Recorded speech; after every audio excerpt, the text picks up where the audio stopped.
Hey everyone, thank you so very much for lending us your time and welcome into Three Guys Before the Game. This is our Colorado recap and our Arizona State preview. In case you are scoring at home with one of those old baseball scorebooks that's called a scorebook on the cover, it's episode 691. Please make a note that all three of the three guys are in attendance. The senator is here. Got a lot of numbers. The dean is in, and he said earlier before we started recording, we normally don't chat. He said he's got something that might take us off course and on a different and onto a tangent. I said, well, that'd be the first in show history. Yeah, well, I don't know if we can get into that because we don't get off course very often. Ever. What do you say we start this thing? Three Guys brought to us by GoMart. Get that GoMart app, download it immediately, and begin saving on your food and fuel. And coming up now, January 29th. January 29 will be the final value day of the month for GoMart, which means they're going to take one item and bring it back to 1970s pricing. Oh my. Three Guys brought to us by Lou Wendell Marine Sales in St. Albans. They're award-winning. They sell family fun. Visit LouWendellMarineSales.com. And right now is the peak of the winter boating season. Three Guys brought to us by Tudor's Biscuit World. Start your day the homemade way. That sunrise special for $5 I'm going to tell you about makes us just want to get up, leave the studio, and run. Go get a bunch of them. Yeah. Really good. Three Guys brought to us by Comax Business Systems, keeping West Virginia's business data safe, secure, and efficient for 25 years, and right now has an unbelievable selection of business phone systems. Is it that time for you and your business for a new business phone system? Comax, they got it. Three Guys brought to us by Jan Dills, attorneys at law with clients in all 50 states. They won't take no for an answer. Jan Dills, attorneys at law. And by Conley CPA Group. They sponsor Spreads on Stats, and they do provide value beyond numbers. All right. Let's get this thing going. West Virginia victorious over the visiting Colorado Buffaloes on Saturday afternoon. A crowd of 12,000 plus inside the Hope Coliseum. Important game for West Virginia for a bunch of different reasons. One, you have to maintain your home court advantage, which we continue to see in this league as an absolute. And number two, you have two games coming up this week, so you knew you were going on the road, and it's painful when you go onto a road trip after an L. It's like you've already have 150 pounds of bricks on your back as you make your way out there, knowing that it's difficult to play on the road. So you get the W. We saw a lot of different things, a lot of different players performing. We continue to see the emergence of Trayson Eaglestaff, and he right now is playing exactly the way that you thought he would be playing, and we give him a ton of credit for getting comfortable and battling through. Honor Huff, although he didn't have his normal 92 threes in one game, still made game-winning plays at the end. Harlan Obioha continues to play with great energy. I better stop there because these are a lot of obvious observations, and I don't want to steal from the dean. It would be nice if, much like the Olympics are coming up, Italy coming up in Italy. It'd be nice if, much like in figure skating, Honor got points for degree of difficulty on his shots. No kidding. Yeah, that was just like unbelievably, like every shot's hard. It's not even like I shouldn't say he makes some hard shots. It's like every shot he takes is a hard shot. You're right, and I think we're taking it for granted because I saw on a social media post from someone, I think it was national, they put together a montage of his shots, and I'm watching it and I'm saying exactly what you just said to myself. We're taking it for granted when he's making circus shot after circus shot, just like, yeah, that's what he does. But when you put them all together, you go like, I've never seen anything like this. Well, I was just going to say, the best tough shot maker I've ever seen. I've been around this a long time, been around some great programs, some great shooters. He is the best at difficult shots that I've ever seen. No, wait, timeout. Yeah. Do you want to go back to what you just said? Yeah. Now, you were at Connecticut with Ray Allen. Correct. You're staying by 2 years with Ray. Staying by one of the all-time great shooters. Unbelievable. Led the NBA and made three-pointers for a long time until Steph came along. Yeah. Honors a better tough shot maker than Ray Allen. I agree. Sorry, Ray. Love you still. Ray had unbelievable elevation. You get to a spot. Smooth. He was like 6'5", wasn't he? Ray Allen, in that range.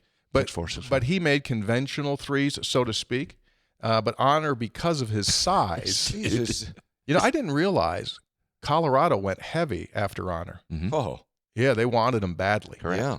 Yeah, so Oh, I'm sorry. I thought you were talking about the defense, but no, Coach recruiting. Boyle. No, yeah, they recruited him. Oh, okay. They wanted him bad, and Coach Boyle obviously knew all about him, and then to come out there and hit a couple of Banked one in. why not? That's why they give you the glass, Hop. You know, by the way, speaking of banks, That's there for a reason, right? speaking of banks, Trace and Eaglestaff Yeah. on that right of the lane, left of the lane bank, probably as good as I've seen in a long, long time. That's an old school shot, that mid-range bank shot off an angle. Turn around. He talked about that. The Larry Bird influence from his grandfather and where that came about. He had a couple of, again, whether you get to the NBA or not, it's super hard to get to. You can see why he was on the radar. That one where he picked it up and then took a couple extra steps to run away from the defender, going right, shooting back left, unbelievable. Didn't make the Colorado coach happy. Tad Boyle, he said, on our scout, the one thing, he goes to his right. Don't let him go to his right. Boop. Went right. Also, that baseline drive he had very early where he went down the right baseline but switched it to his left hand, that's hard to do too. Yeah.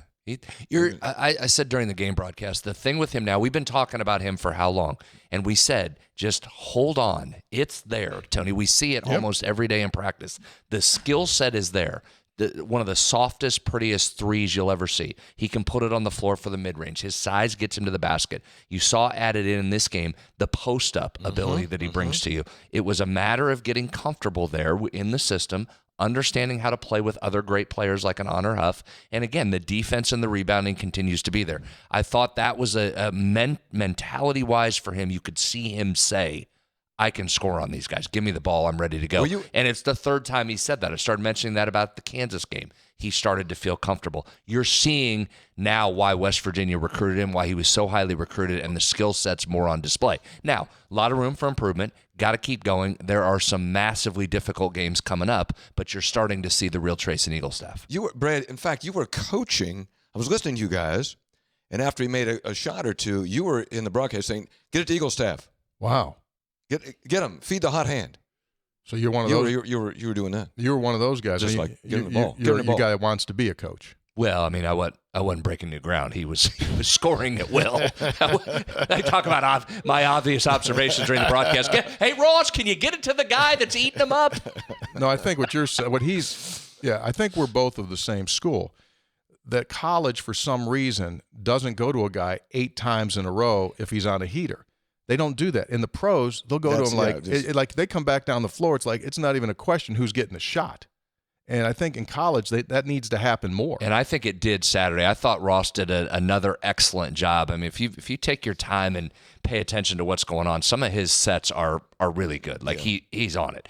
And so some of the putting Honor on the ball so it's harder to defend him. Some of that putting Trayson on the ball and clearing aside and letting him start to work against that team. It was really, really well done offensively, I thought. Very good. And Eaglestaff handling it more, and Honor Huff handling it more. I mean, these are little modifications that if you're not really watching it super close, these are design alterations that the coaching staff is making after seeing how teams were playing them. So, okay, you're going to do this. Here comes our counter to that. And then we did that Saturday with the size, right? Colorado had 2 small guards in there. So you're able to take a 6'6" Eaglestaff and put him inside when they'd switch on the small guard. When the 6'11" Ranchik was on him, they'd bring him out, and then you'd clear and let Trayson go to work on the big guy that didn't want to guard on the perimeter. So he was the part of the reason he had such a good game, he was a mismatch problem all over the board for Colorado. 3 guys before. Hope that didn't take your obvious observation that Trayson Most of it, Eaglestaff I just had a most good of it. game. He's down. He had 9 things. He's down to 1. That's all right. You're going to bounce back. And, hey, let me tell you something. If you repeat something, it won't be the first time. We'll be true. fine. We'll be fine. 3 guys before the game is brought to us by Comax Business Systems. Is it time for you as a business owner, business operator, to get a new phone system? If so, think about Comax, based right here in West Virginia. They've got some opportunities for you right now. You can visit them at comaxwv.com. You can also just give them a call and walk through it. That business phone system, they change. Kind of like time they outdate themselves, right? They outdate themselves. We've talked about the pink while you were gone slips, the evolution. Yeah. Well, think about Comax. if you need yourself a new phone system. Three Guys also brought to us by Lou Wendell Marine Sales. I was thinking about this driving in today. Yeah. Want to get my lawnmower serviced right now. Like to go in for the January You have time to do that? Well, I don't, but I just want to get it done now because that's a great time to do it. Same thing with your boat. Like, don't wait.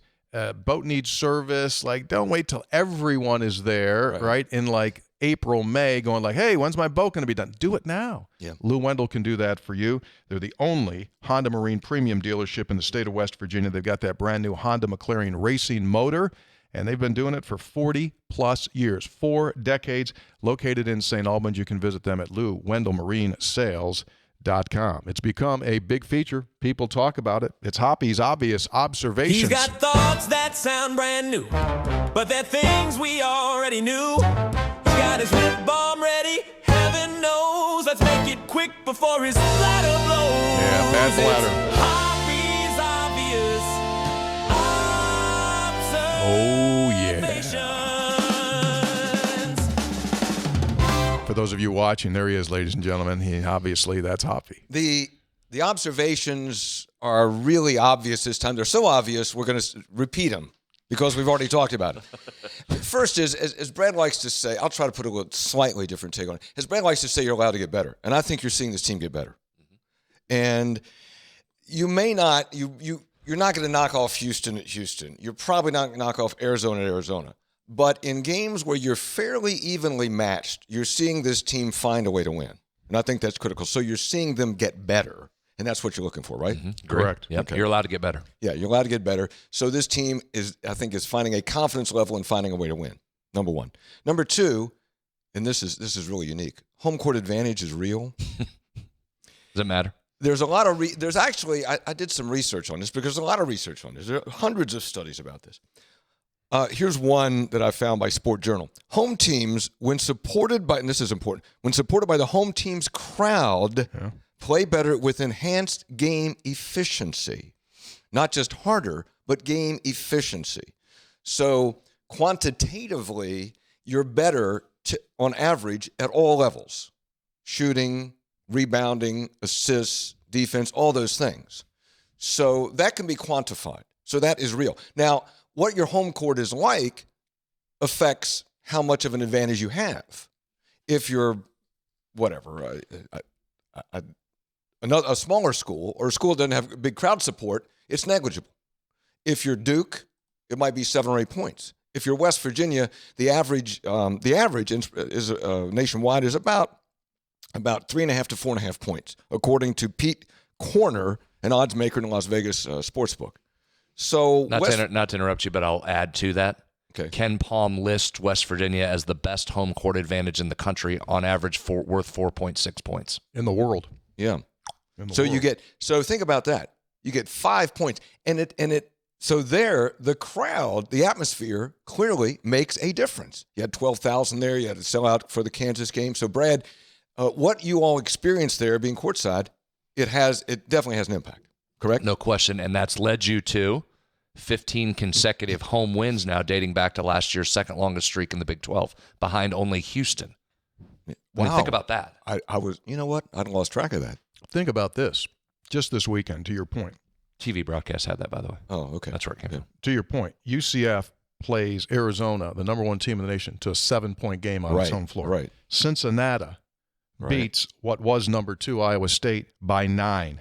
Texas Tech 13 over the BYUs. Right. Utah beats the TCUs, that TCU team that was up 16 at Kansas recently.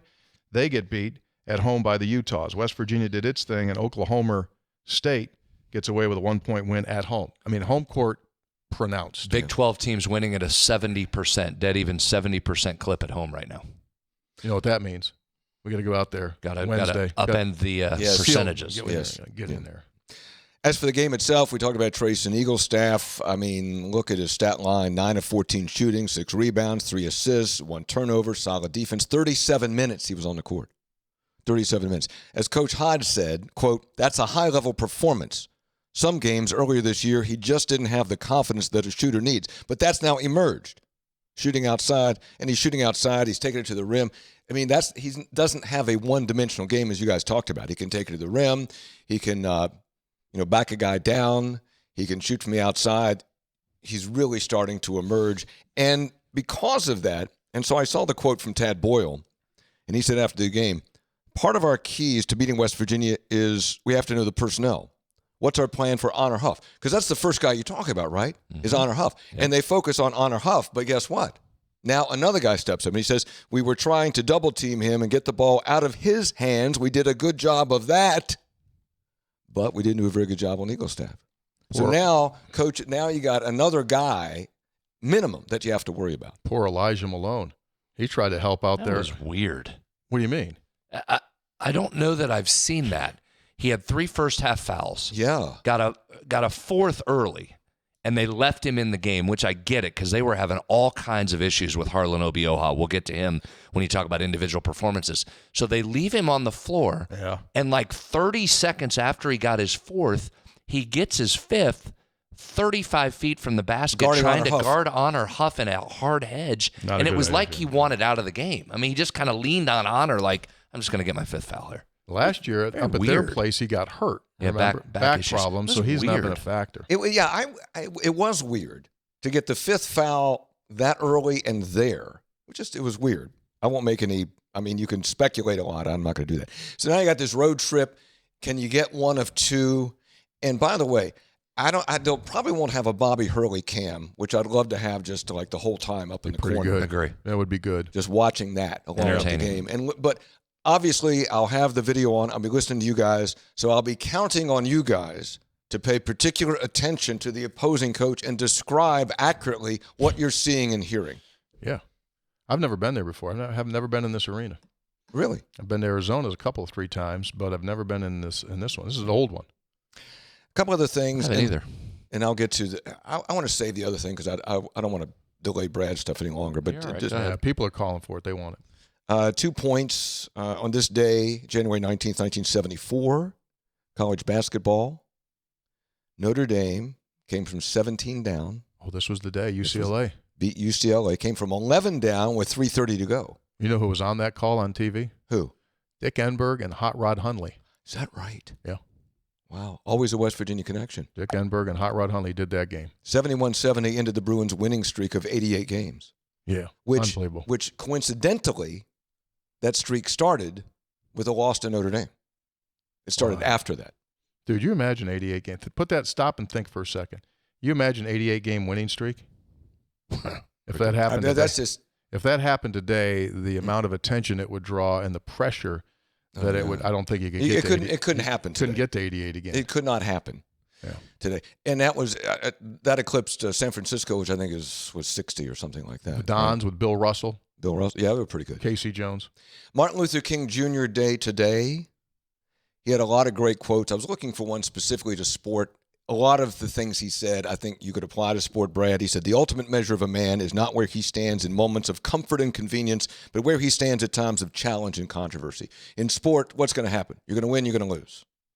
And how you handle yourself in those situations, particularly after defeat, speaks a lot to the measure of the individual. I did that last part, but sounds anyway. Good. I got another thing I want to get into, but I'll do it later. You want to do spreads on stats now? Is that what you're saying? Yeah, I'm anxious. You want to save yours? Yeah, go ahead. I might not even get to it, but go. You do your thing. 3 guys before the game. Very mysterious.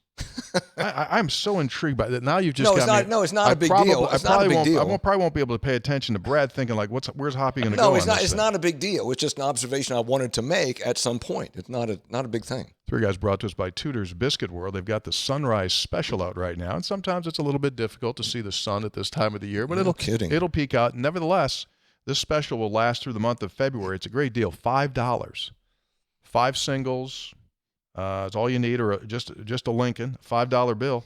For $5, a choice of a Ron or a Mary B biscuit, choice of a 12-ounce coffee or a 20-ounce iced tea, and an order of hash browns. And as we've often said, top-selling biscuits are the Ron and the Mary B. They're big, got those cat head-sized biscuits. Bacon portions are more generous than the competition. Sausage patty bigger than the competition. Check it out. $5 American, Sunrise Special. Available right now at Tudor's Biscuit World. Start your day the homemade way with a Tudor's biscuit. My mouth is watering. It's very good stuff. Yeah, very, very nice. So I check the numbers. We'll just go right to the numbers. Why not? Let's jump into the analytics portion of the show. This is Spreads on Stats. It's brought to us by the Conley CPA Group. They do provide value beyond the numbers. Don't look now, but tax season quickly approaching. If you need help with your taxes, they got you covered. They're a full-service accounting firm, but what we super like about them is that they're really business counselors. They'll walk you through, guide you through what's the best way to do this, what's the best way to do that. Saves you money. Visit the Conley CPA Group. Anything that you caught on your numbers that made you go, ooh? Yeah, a lot. Really? Yeah, I got a lot. Okay, fire. So dig in. Ready. It's going to be heavy numbers. Go. First of all, I mentioned the 15 straight home wins. It's just, again, good to protect your home court. And you really did it, guys, in dominating fashion. Colorado led for 36 seconds of that game, so you really controlled them from start to finish. Let's go back, as we always do. What did we say Thursday to watch for, and then how did that play out? First and foremost, we mentioned you have to guard these guys, the Buffs, without fouling them. They were elite at getting to the foul line and then really good once they got their 16th nationally in free throw percentage. Well, West Virginia actually flipped the script on Colorado. Yes. 14 free throw attempts for Colorado. That's all they got. They made 10 of them, the 4 rare misses. West Virginia made as many free throws as Colorado attempted. Always a good sign when you do that. We said they want to get up and down the floor and they want to get the ball to the rim. They're going to drive it at the basket. 9 of 12 shots at the rim. So they were effective when they got there, but that's a low number of attempts for Colorado, just 12. Here's one of the numbers, Tony, that I went, whoa. I want to hear this. Held Colorado, or forced Colorado into a season high in catch and shoot jumpers. So let's stop right there. As we've talked about this defense, what's the number one thing it has to do, or it's designed to do? Cut the lane. So what did we just say? Only 12 attempts at the rim, and you forced them into a season high in catch and shoot jumpers. So just right there, you feel good if you're able to do that. And it's one of those things, Hop, make them play left-handed, so to speak, right? Do something that they don't normally do. Normally get to the basket and the free throw line. Don't allow that. Allow a lot of jumpers. If they make a bunch of jumpers and beat you, we'll tip your cap. They did something they don't normally do. But they couldn't do what they don't normally do, if that makes sense. Mm-hmm. When they got jump shots, forced them into a lot of them, and then when they took them, they were contested and challenged. 19 of their 22 catch-and-shoot jumpers were guarded. Only 3 were unguarded in the whole game, and they missed all 3. You know coaches would say? What? We guarded. That's what they would say. Yeah. We guarded. We guarded. So that was really good. I think that's the game right there. You held them to 33% from the field in the second half, and I thought you saw that West Virginia defense really constrict the game in the last 6 minutes, where West Virginia just – and that's the style, guys. And I know a lot of people on this style of play, when it's slow, lose their minds because it's a slower style. That right there I thought was a great example of what it's designed to do. On the offensive end, you are bleeding and milking clock and hoping to score late in the shot clock, which I'll get to some of those numbers. Those are starting to come to fruition. But you went for 1.3 points per possession. And I say all the time, last year 1.1 led the nation. So you were more efficient than the nation's leader last year in offensive efficiency, and you didn't make many threes. Your second fewest made threes in a game all year, and you still went for 1-3. That should have been a 1-5, 1-6 game where you just dominated them offensively. But if this particular group is efficient on the offensive end, excuse me, there got an alarm there going off. What? Excuse me, got an alarm. What What do you got to do? Something to do with the show? Or No, basketball related, but we'll get to that later. So, second fewest threes made, but you still had one of your highest points per possession. So, if this team is going to be efficient offensively, especially late in the game, and score and then set up its defense and guard, that's how you squeeze the life out of the team late. Would you agree with me? And again, we've played a lot of basketball already, a third of the way through the season. But the final 5 to 7 minutes of the game was a seminal moment for the Mountaineers defensively, that it was well orchestrated, it was efficient. That was the defense that Ross Hodge preaches, and that was what the future will be. Yeah. They were rotating wonderfully. They were getting deflections and stops, and that won them the game. Yeah, that's what I'm saying. I mean, I thought that was the example of what it's supposed to look like, but your offense has to come with it.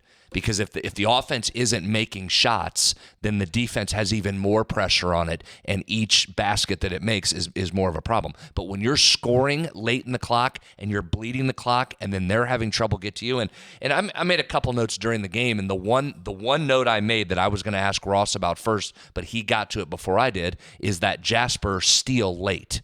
When the defense was in rotation and Jasper dove down on, they attempted a pocket pass back inside that should have led to a layup. Jasper knew what he was supposed to do, knew where he was supposed to be, slides in and gets that. You saw Brennan Lorient. Go back and watch the block that Belo had with about 2:20 on the clock. Dude is up. I mean, his hand might be over that square.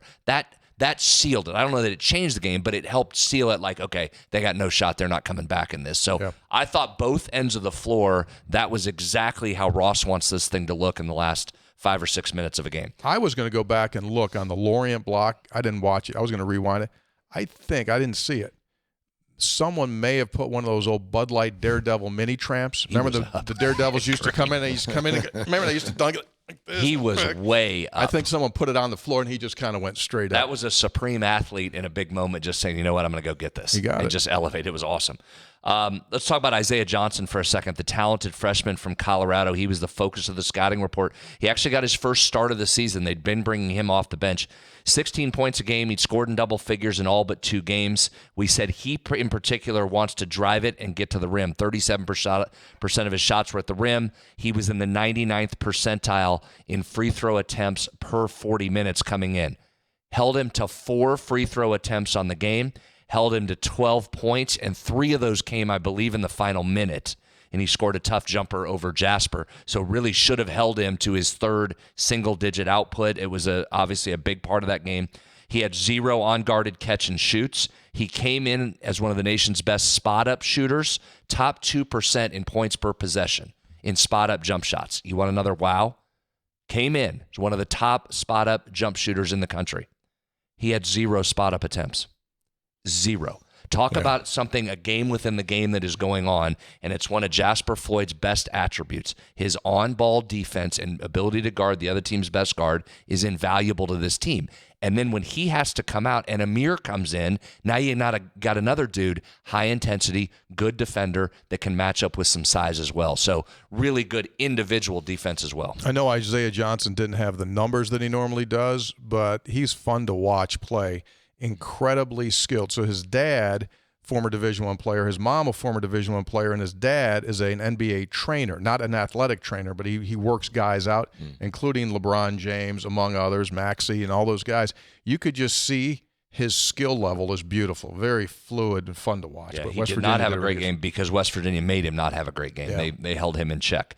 We mentioned that Colorado was coming in with the worst defensive rating in the Big 12. And a little bit better since conference play started, but if you take all their games in, the worst in the Big 12. We thought West Virginia could have offensive success. I mentioned that it did. 1.3 points per possession, highest, a season high against Power 4 competition this year. So really, really good job on the offensive end.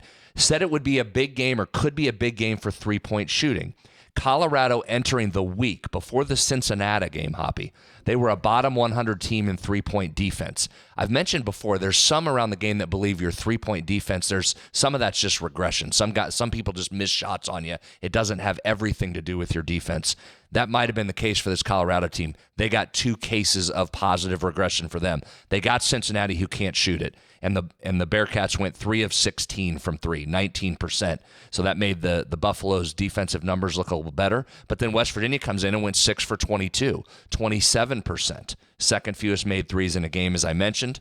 So that was something that we thought would come to fruition, thought you'd get some looks and some threes. You got looks, but you didn't knock them down. But here's another wow, Tony. You made up for it with a season-high 71% shooting from two-point range. Yes. 71% from 2. That's pretty good. 20 made field goals from 2. It was the second most all season and the most against a Power 4 team, so great job there. Let's talk a little more about West Virginia's defense. Colorado came in number 4 in the Big 12 in points per possession. Hoppy, now how about this? Arizona, Iowa State, BYU 1, 2, and 3. That's so a good Colorado was right there with nation's elite in terms of points per possession. You held them right about 1 point per possession, which is below their average, but not by much. and we talked about the style. I just thought West Virginia's defense was outstanding. And here's the number to back up what I was saying, where your offense can help your defense, guys.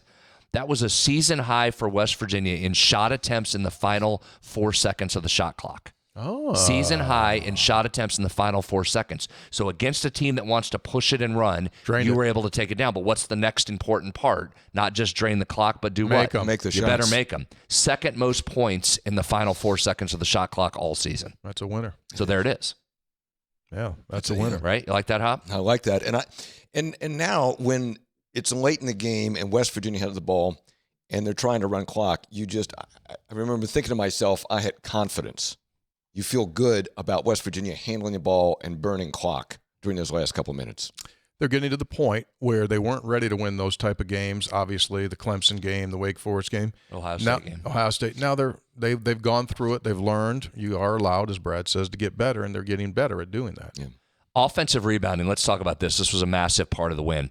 West Virginia rebounded 46% of its missed shots in that game. Wow, that's a big 94th percentile. A 17-8 second chance points advantage in that game. You had 10 opportunities here. You want to know that? I've got some wows for you. You had 10 opportunities to rebound a three-pointer from the wing or top of the key. Okay? 10? If you're West Virginia, 10 opportunities. 7. 8. That's exactly right. 7? Oh. You got 7 of them. That's pretty That's good. huge. That's in the 99th percentile. 70% offensive rebounding from a 3. That's really good. Conversely, want to find out those little moments where you win games? Conversely, West Virginia grabbed 10 of 12 defensive rebounds on Colorado's shots from those same three-point locations. On the season, Colorado was in the top 25 percentile, getting 33% of those missed shots. So think about those couple numbers. Top 25 percentile was getting 33% of those rebounds. West Virginia got 70% of them and then held Colorado to just 17% of theirs. So another one of those hidden games within the games. West Virginia kept drives alive, to use a football term, and then was able to run more clock to keep the ball out of Colorado's really efficient offense. So when you dive in there, you can see some numbers that really stand out to say, okay, that's why you won that game. Staying on the topic of rebounds, Harlan Obioha really using his backside well in blocking out. I think he's at his peak level of block out. I mean, oh boy. I mean, he got a back end on him now. He swings that thing around there, and he just walls people off. That's that, as we mentioned during the game, the Gortat screen there where you seal and allow the lane to go inside. That's become popular. That's a term you haven't heard, and now every basketball game you turn on, you hear it 6 times. Gore-Tex? Gortat. I heard Gore-Tex. I heard you use it You during got the that, Hop? broadcast. You picked that up? And Why they call it? So let's break that. I don't know. How do you spell it? Gortat. I'll Named check after on somebody. that. But also, there was one. I'm actually surprised you didn't get a whistle on it. I mean, A little bit of a movement? Or? he put the keister on a guy. Yeah. And the guy ended up over in the sitting on the bench. Well, let's talk about him for a second, because when West Virginia has these really good wins, he pops up as a factor, doesn't he? Yes. After the Pitt game, what do? We came in and said, well, Harlan Obioha was outstanding. What did we say after the Kansas game? Yes. Harlan Obioha was outstanding. And you say it again after this one. And it's not just the numbers. The numbers are there. Near double-double, 11 points, 9 rebounds. He had the second best points per possession behind just Trayson Eaglestaff. So he was really efficient as well. The physicality is what jumps in all of these games. You can see when he's bodying people inside. You mentioned those screens and those seals and the offensive rebounds. But also defensively, he had a couple times, Tony, that jumped out to me, where he rotated over or he hedged on a screen and just, boom, walled up, and they were not getting to the basket by him. And then he fell back into his defensive position. So it was more than numbers. I know it's a numbers segment. It was more than numbers with him. You could see it just like against Kansas. He was engaged and gave you great minutes. And frankly, I thought it was a different team when he wasn't on the floor. How many times during the game were we talking about, okay, you got to get Harlan a blow and got to get him back in there? His defensive presence was a massive factor. Yeah. Gortat, Gortat, Gortat screen. Yeah. What do we got on it? Creation? A screen, parenthesis, often illegal, off-ball screen in which an offensive player screens, obstructs, seals his own defender to clear a driving lane for the ball handler. And there are different kinds of Gortat screens. Let's see. A technique. I want to know where the word was created from. Who's Gortat? Well, I'll go ahead. Keep going. I'll find it. Gortat. Gortat. See, I shouldn't have said it. Now we're off on a tangent. Go ahead. I'll find it. But that's what he's been doing. He's very good at that. Yeah, he closes the lane off. Yeah. He kind of like interstate guy, like when they close the one lane, like left lane going to be closed in 500 feet. Like he stands sideways in the middle of that lane. It's like no more traffic's getting by here. Well, there's your term of the day in case you didn't hear it during the game broadcast when we talked about it. Now it's there and you'll hear it every 30 seconds on every game you watch. Was Andrew using Gortat? Who? Andrew Catalan doing the game on CBS? He didn't bring up Gortat, did he? I didn't watch the whole tape back. Okay. He might have. Lapis, maybe? I don't know. You don't think Steve I don't brought know if it Coach up? Lapis did. Gortat? I may have. I don't think Steve's into that Gortat stuff because he's old school basketball. All I can control is our broadcast. It was on our broadcast. Again, tried to educate there. Gave it on our broadcast. That's it. I mean, there's more. I mean, when you win a game like that, there's all kinds of things. But I thought those were some of the highlights. The Gortat screen is named after NBA big man Marcin, M-A-R-C-I-N, Marcin Gortat. As one of the most Georgie Murashon? Is that who he's talking about? No, Marcin Gortat. Okay. The most effective ways to free your ball handler. So he just created it. One player created that screen. Well, it's kind of, yeah. How big was he, Hoppy? Polish big man. He was. I'm still efforting. Go ahead. Okay. Go ahead. All right. You want to dive into Arizona State? Yeah. Were you scared? Well, I'm always concerned. Every game Sure. is tough. They listen to them.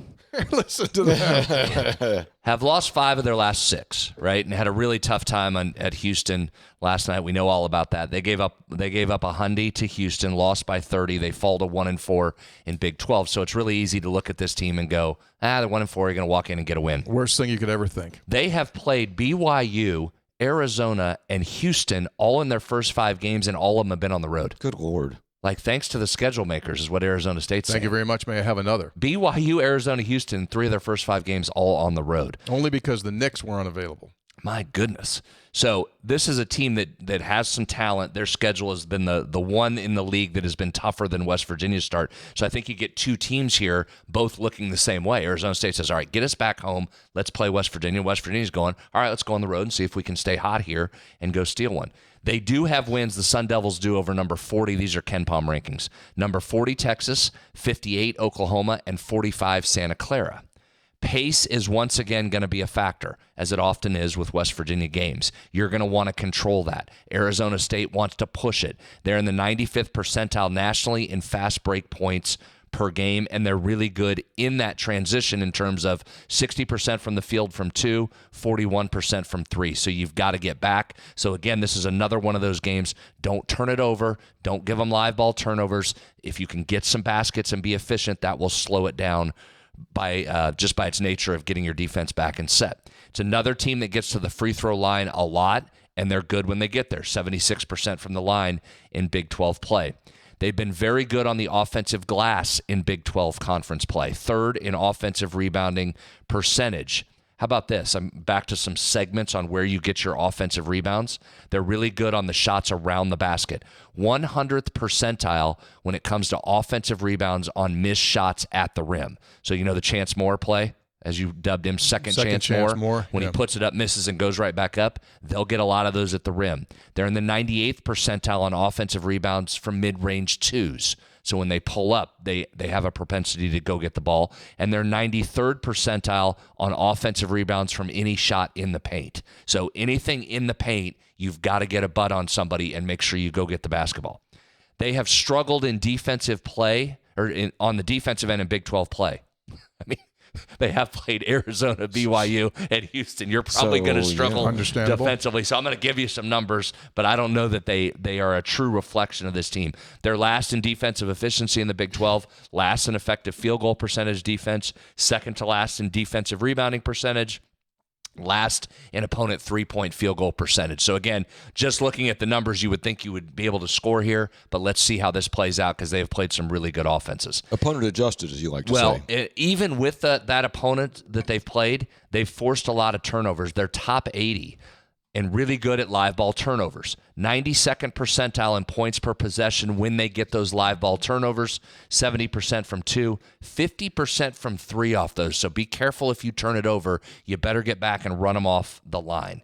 They're led by Maurice Odom, 6'2 guard, 16 points a game, 6.5 assists per game. Hoppy, you're going to want to watch him at the top of the key. Yes. From 3. 21% of his shots come from that location, and he hits 40% of them. By far his best spot. He had 23-7 against Arizona, guys. So this isn't somebody that just piles up stats against bad teams. They love the pick and roll with him. So here, you want a game within the game?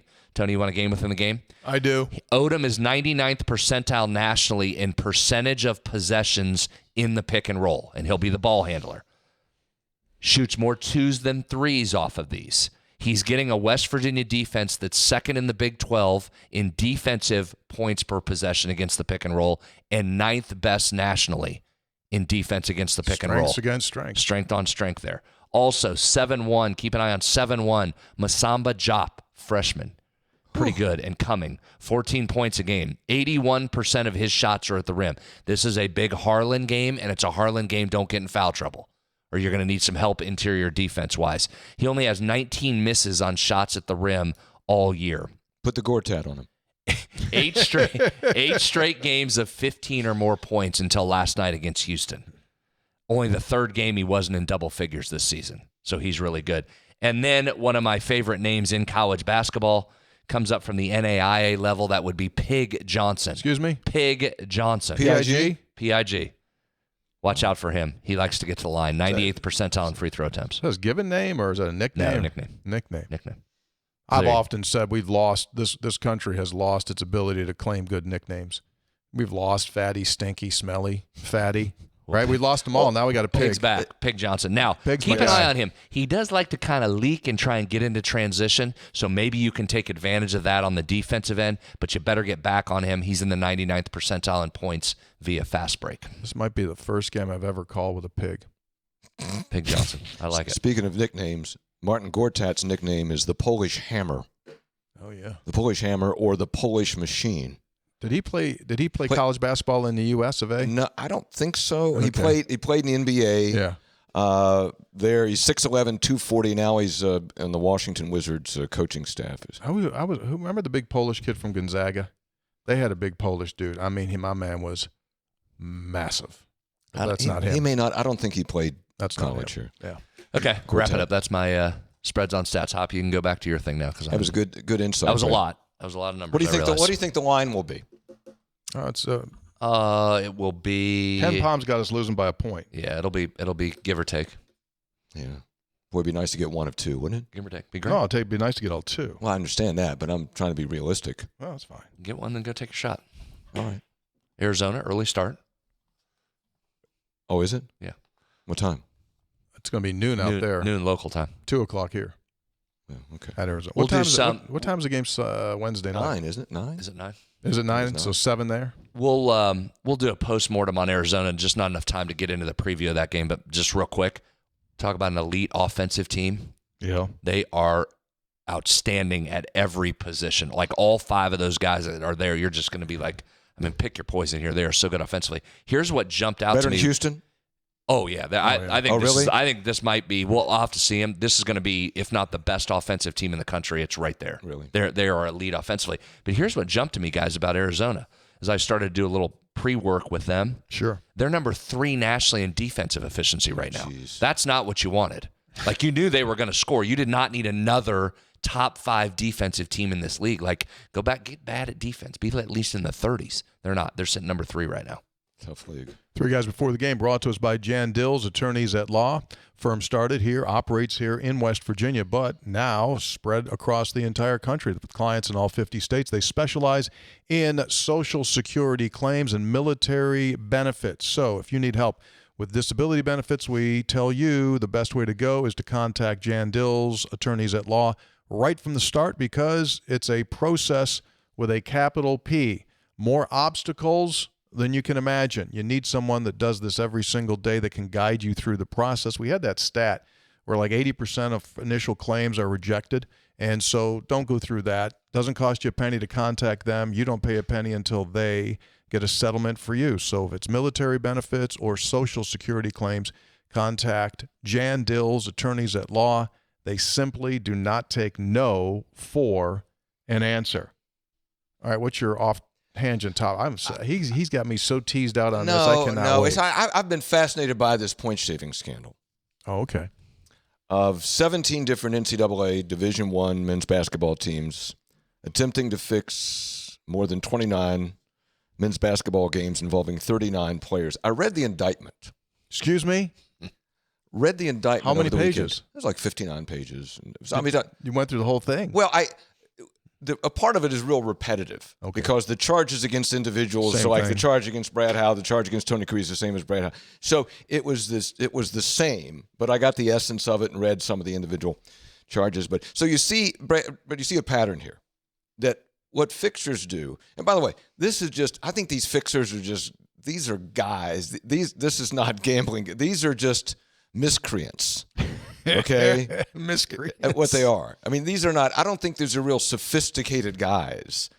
They're guys that they look for games and they don't go to the big games. And why don't they go to the big games?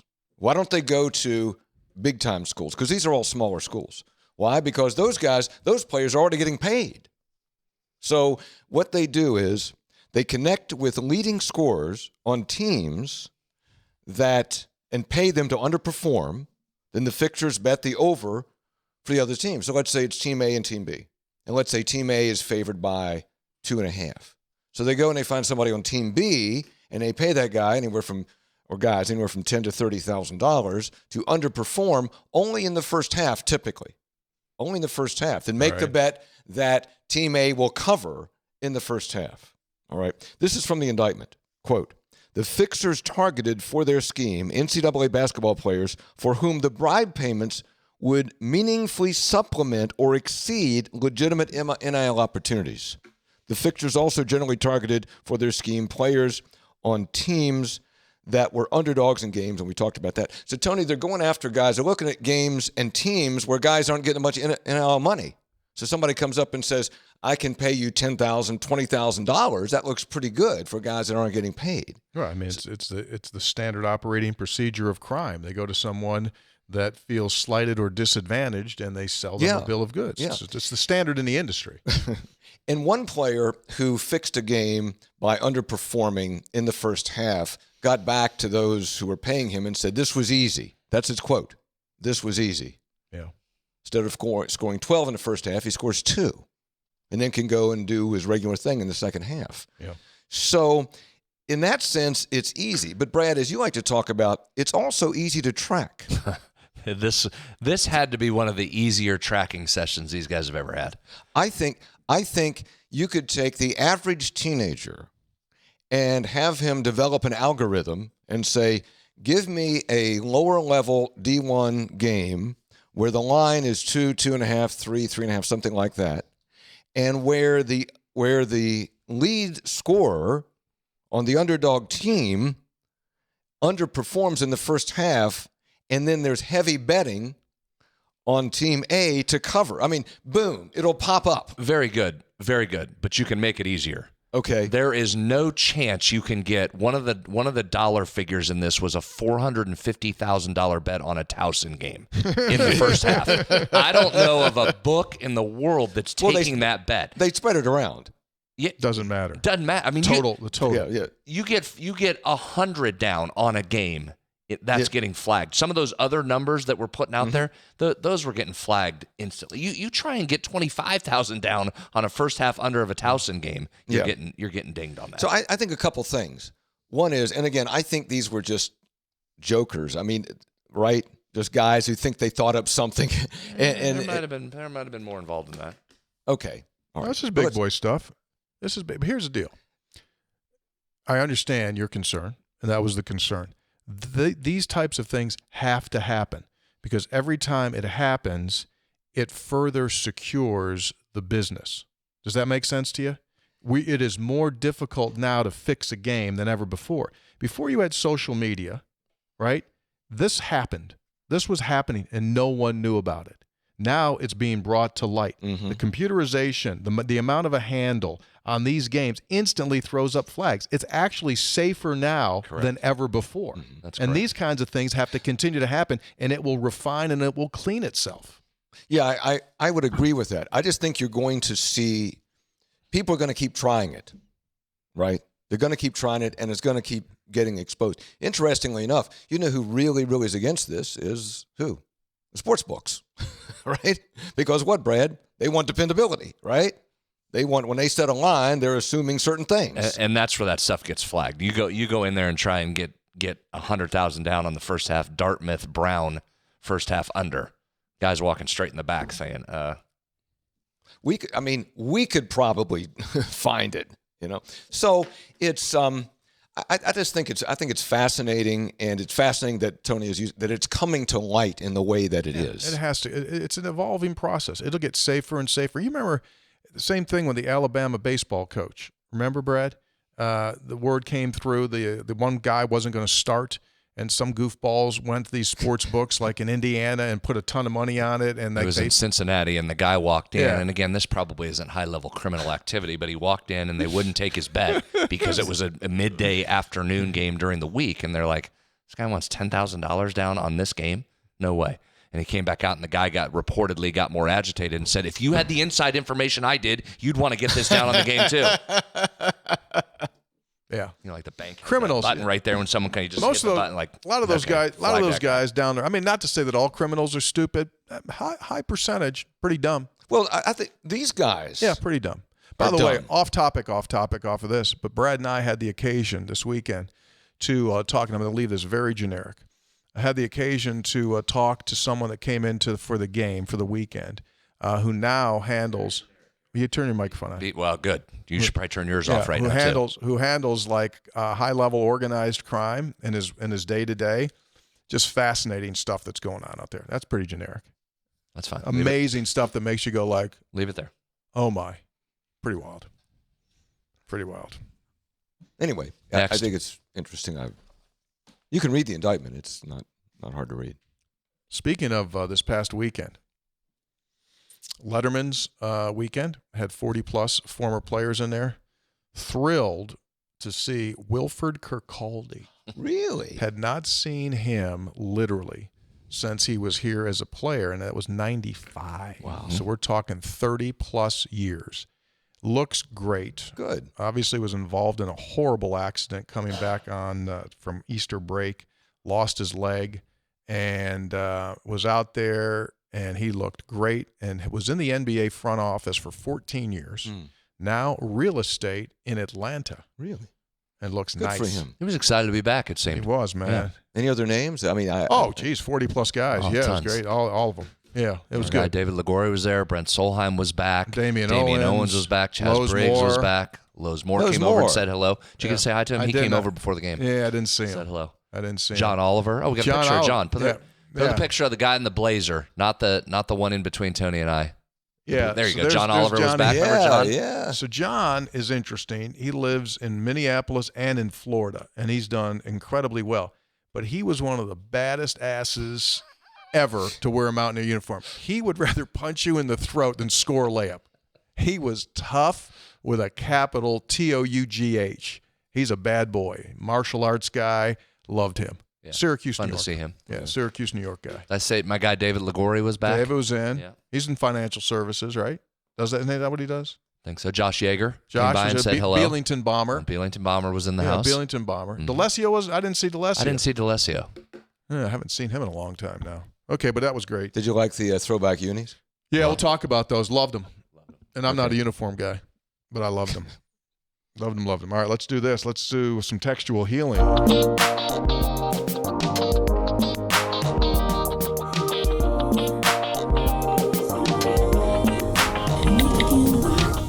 It's Textual Healing, and it's brought to us by episode800.com. That's where you can get all of our stuff. We're talking about our coffee, Mountaineer Roasting, that continues to grow in popularity.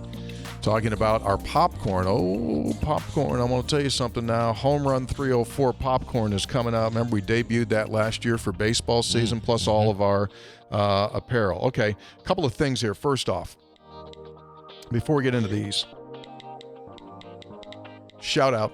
WVU Women's basketball team went to Cincinnati yesterday. Went to Cincinnati.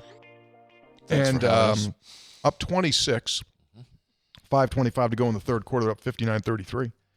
And Cincinnati cuts it all the way down to 7. late. Well, late run. 84-76 West Virginia wins it. Coach Kellogg not happy post-game. Oh, really? Yeah, so like, what the hell are we doing? Well, he didn't say that, but that's basically what he was saying. Like, what the hell are we doing? Like, you're supposed to – you got them like that. You put your foot down on their throat and you just absolutely choke them out. And nevertheless, they get a win. Now, they've got the Arizona States in here on Wednesday night. That's when we play at Arizona State. Their women are here. West Virginia connection. Marley Washnitz from Fairmont plays for Arizona State. Remember, used to be up there at Pitt. Made a transfer, and she's having a good year. I just looked at the numbers. She's 4th in scoring. She's having just a hair under 9 points per game, and is 2nd on the squad in three-pointers. She's made 20 three-pointers, and so far this year they're really good. They're 17-2, 4-2 in the league, 6-2 in true road games. And here we go. Didn't she have that viral shot? Yes, that was her. The ball was going out of bounds. She saved it right in front of the bench, turned and just chucked it from three, and it went in. If you haven't seen it yet, go find it on the internets. Go to the YouTubes. Let me look. But Marley Washington, she took a ball and just ripped it up to left-handed, just ripped it up toward the rim, and it banked up and in. One of the most fantastic shots. How do you spell her last name? Washentz.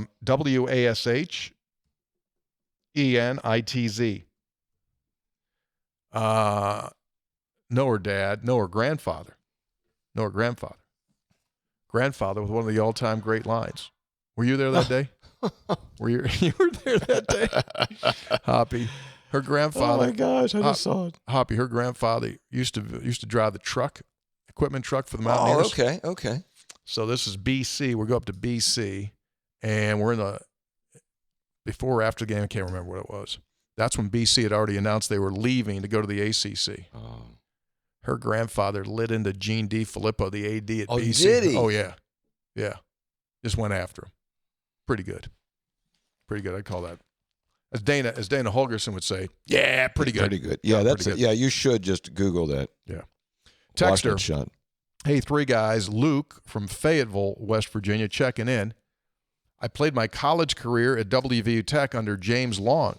We faced current Colorado big man Elijah Malone. Mm-hmm. He was playing at NAIA powerhouse Grace College before transferring to Colorado. After Grace beat us and Colorado knocked West Virginia out of March Madness contention last season, I really hope the next podcast will be a victory recap. Well, there you go. Luke, you got your wish. Is he in his 6th year? Sixth year, super senior. He played 4 years at Grace College, was the NAIA Player of the Year. No clock. He said, I currently live in Charlotte, but I keep up with the Mountaineers through you guys. Thanks for all you do. Let's go. Well, thank you, Luke. Maybe he's just tired. Maybe he's just worn out. I don't think Luke's any relation to the new offensive lineman that just rolled in, Devin from Kansas State. Same last name. Vass? Mm-hmm. Could be. Texter, on the Houston recap, Hoppy mentioned Charlie Baker.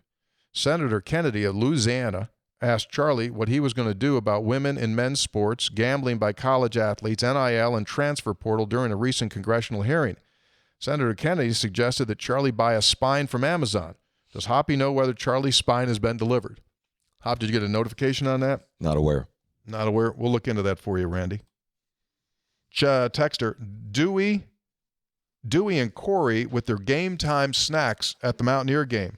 Donuts and peanut M&Ms. There's there up in the stands. Peanut M&Ms. You all are rubbing off on them. Love you guys. Keep up the great congratulations, Cindy, Dewey, and Corey.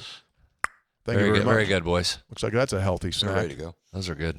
Yeah. Wonder if those will be on that Go-Mart turn back the pricing M&Ms. Wonder if Big Candy will ever get involved. Ooh, Give them some throwback pricing. You imagine what an M&M would cost back in the 70s? It'd be like a quarter. I'm going to check right now. January 29th, by the way, is the day that Go-Mart will have its vinyl value day for this month, and it's going to be a product that'll throw the price back to the 70s. I'm going to just strongly advocate that you go in there and buy 2,000 of whatever it is, because that'll be a good deal, right?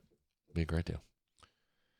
Texter, I flew from Houston to New Orleans with friends for the weekend, and my UT buddy, who has made a couple of trips to Morgantown with me, pulled his koozie out at our first bar. I'm going to go out on a limb and say this is the first Tudor's Biscuit World koozie used at New Orleans' Waldorf Astoria, signed by Scott and the woman. My man's got a koozie from Tudor's. Very good. That is awesome. That's well done. That dude probably wants to take advantage of that bellied up right at the Waldorf Sunrise Astoria. special. Sure. Next, and I'm so sorry, Tony, but I have to issue a friendly correction. There are actually 3 Go-Mart locations within the Summersville Metroplex. New one being built next to the Burger King, which will make 4. Wow. And just for bonus points, we also have one in Mount Nebo, less than 2 miles outside the city. Sincerely, your friendly field reporter. Got Did 4 in we say that, or Summersville. were we talking about the Flatwoods one? We're talking where about there's- Flatwoods. Yeah. It's all right. Doesn't matter. But he's saying there's going to be now 4. In Summersville. Why wouldn't you? Why wouldn't you be? Heavy traffic area through there. Generally speaking, in the mid-1970s, most candy bars cost 25 to 50 cents. Yeah. Oh, hell yeah. It's going to be a hell of a deal.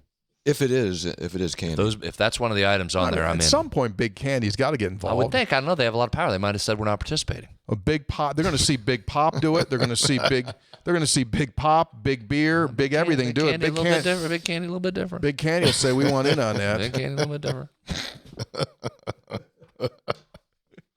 I hope they get involved. Texter. We don't need to lower prices. People buy our candy anyway. Texter. Always a West Put you a Virginia Snickers connection. This bar is in a, there for 25 cents. I might Checking. be running. Efforting. this is a really good one. West Virginia connection. Johnny Unitas is mentioned last episode, and a little-known fact that as a young boy, he spent some time with his relatives in the summers in the Volga, West Virginia area. My neighbor used to tell stories of them playing together. So Unitas, Johnny U, right, who wasn't that, he was in Pennsylvania. That's where he's from. Yeah. He would come down to West Virginia. Where's Volga, Hoppy? I don't know. I'll Look check that up. Is it V or W? Volga? Volga. I'll check. That could be near Helvetia. I'm still working Big Candy. What if that's in Randolph County? I'm going to go Volga, Randolph County. That sounds like a Helvetia. Just putting all my chips in on that one. Okay. Volga is in Barber County. Not too far away. Close. Close enough. Just a little math correction for you guys from episode 690. 1956, when Jerry West and Jay Jacobs were recruited, was 70 years ago, not 60. He's right. I think I said 60. I think, yeah. But I tell you what, that's why we don't do public math. Yeah.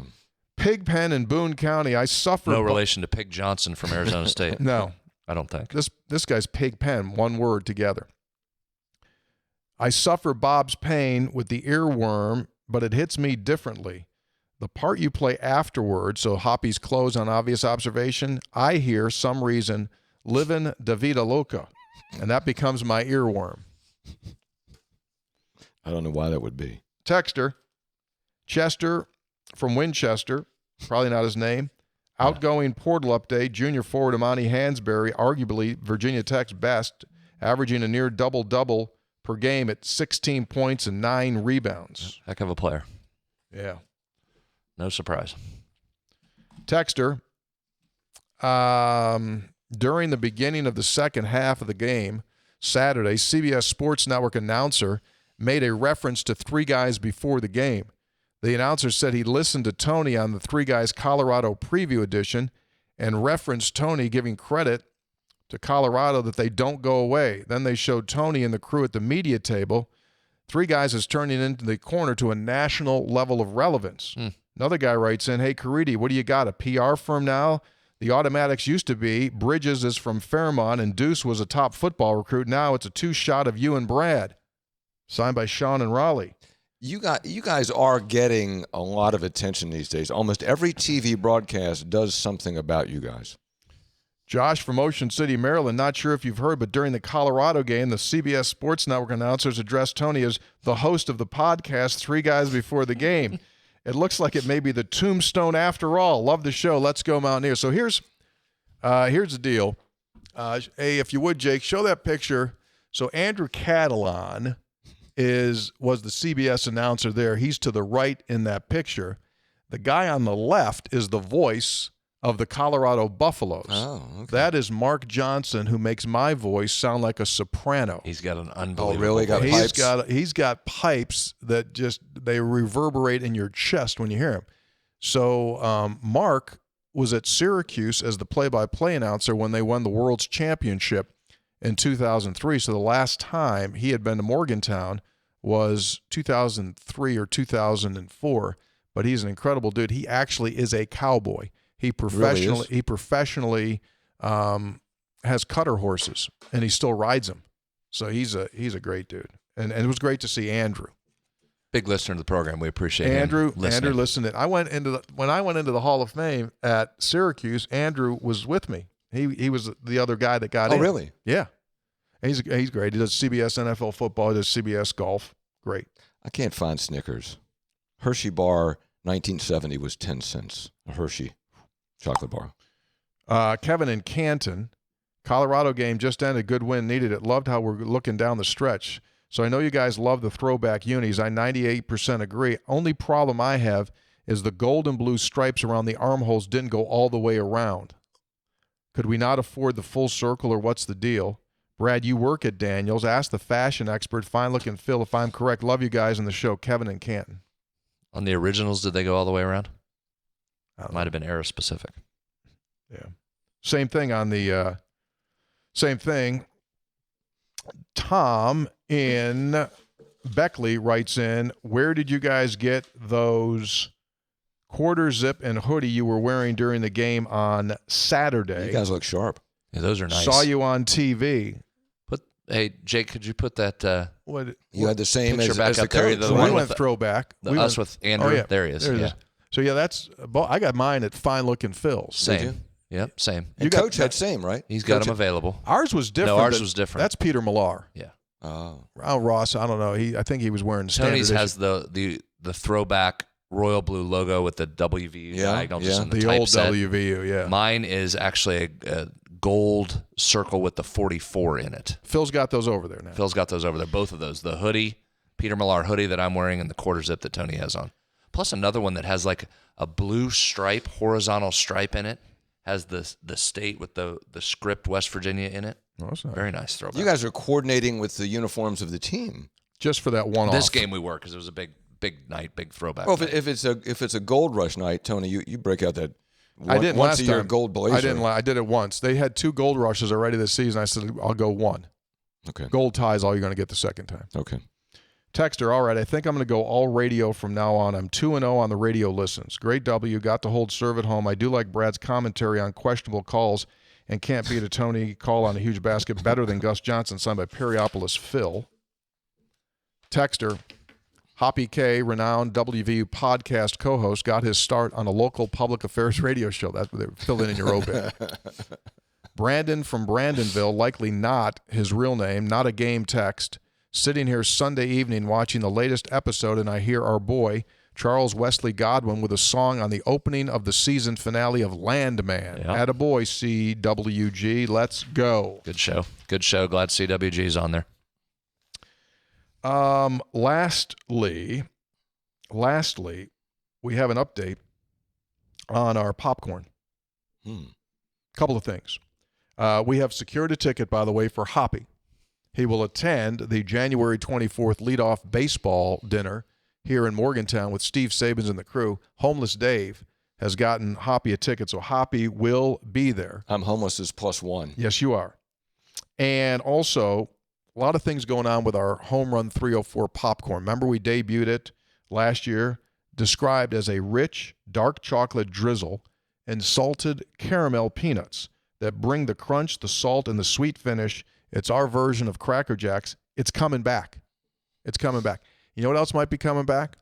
Our visits to BW3, Buffalo Wild Wings. What do you have on that? This is first time hearing that. Little baseball. They're going to do some previews for baseball. Tread lightly. We're going to do, you know, they have one. They have a store right near the baseball field, Brad.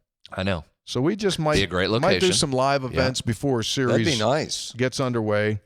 And After the weather breaks. now I'm just saying the Mountaineers play in Hagerstown this year.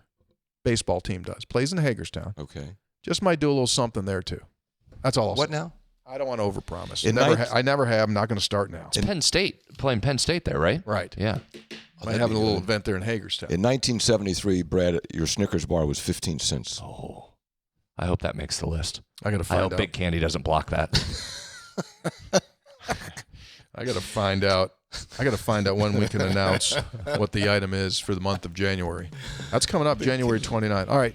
So we've got an odd week because we're going on the road now to play 2. So that's likely all you're going to hear from us for the rest of this week. You guys have a good trip, man. Yeah. See if you can bring one back. I know you want to bring two Bring back. two back. I'm trying to be You realistic. keep saying it's Bring 2 freaking back. 1. I mean, your attitude is horse crap. You've been saying 1 since you got in. What the hell's the matter with you? You go out there and you take your swing.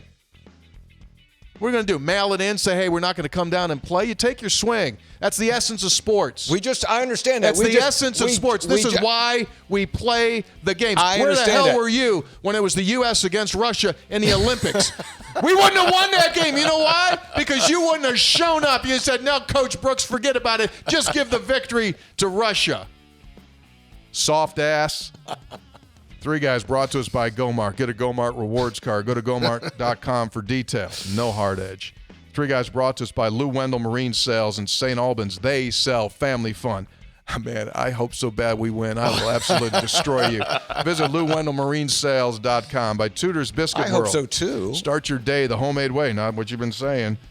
Three Guys brought to us by Comax Business System. We just spent a whole segment on home court advantage. West Virginia's business data safe, secure, and efficient for 25 years. They've won 70% at home, not 100. Three Guys brought to us by Jan Dill's Attorneys at Law. They won't take no for an answer. And by Conley's CPA Group, providing value beyond numbers. Well, I hope we get just 1 out of 2. Man, that deserves a mic penalty. Hey, good thing we're done. All right, be good. Stay true. We'll have stuff coming at you. Thanks to Jake, our producer. That's episode 691. Wow. Stay well. Yeah. They go fast. Be good. See you.